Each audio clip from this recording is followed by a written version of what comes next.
With the cube, we were able to cheat because we had all squares. We could go diagonally across the square and make 45-degree angles. None of these angles allow us to do that. So we have to create some perpendicular lines to measure from.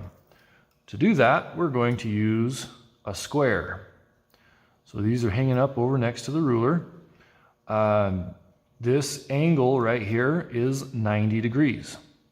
So I'm going to use this to draw a perpendicular line.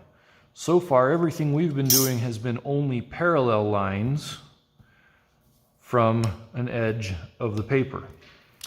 We can't do that now because we have this and we need a perpendicular line there.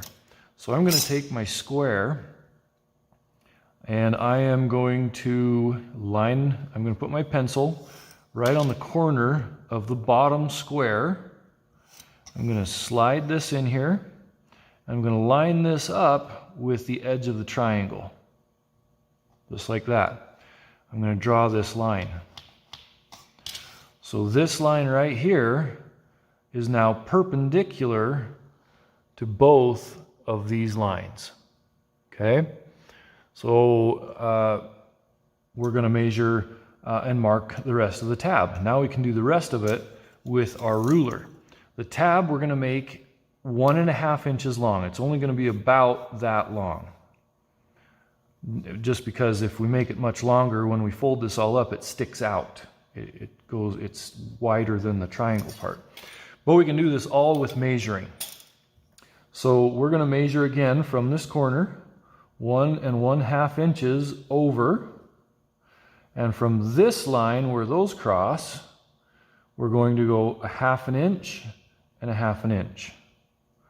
Okay, so let's mark those instead of just guessing.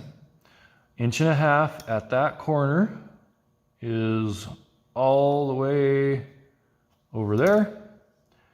1/2 inch, that was kind of close on that first one. I'll make them a little bigger so I know which ones are right. And then we're just going to connect these dots. Well, arrows, not dots. Right there. Okay, so again, we've got a bunch of extra lines. I'm going to shade that in just a little bit to make it easier to see what we just made. That's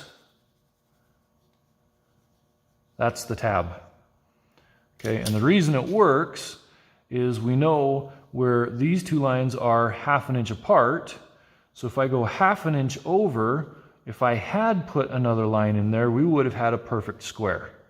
So we know we can divide that square diagonally and come up with a 45. And just knowing the measurements, we went 1.5 inches. Well, if we had put a line in right there, we would have had to come 1/2 inch back, which is the same as 1/2 inch more. Okay, so I'm going to zoom in. We'll do one more really slow, really clear, so you can watch it a little closer, and then I'll do the rest, and then we'll show you the hems.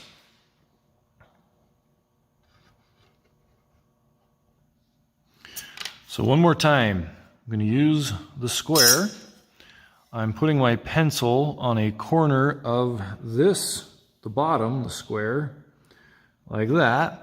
I'm going to use the square and I'm going to line this edge up with that triangle. Just like, well, let's turn it this way. I'm looking through a video camera here and it's a little awkward. All right, so I've got it lined up along that edge to this corner. I'm going to draw that line. That's my perpendicular line. That's the one I measure from. Okay, so on the bottom, again, 1.5 inches. Let's measure and mark that. So right here, 1.5 inches to there. From right here, where our lines crossed, we go 1/2 inch, 1/2 inch.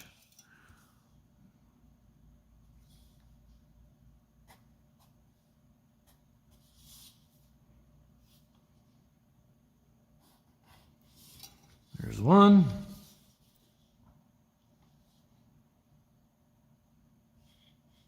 There's 2.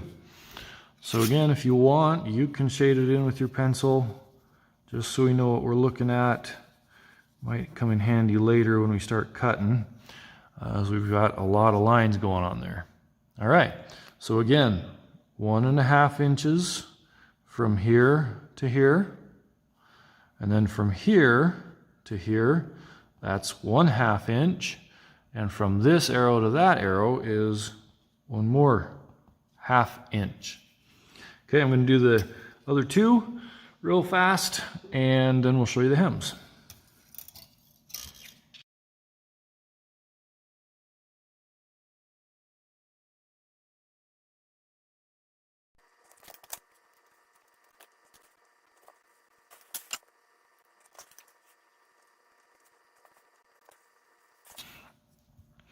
And there we have all of the tabs drawn.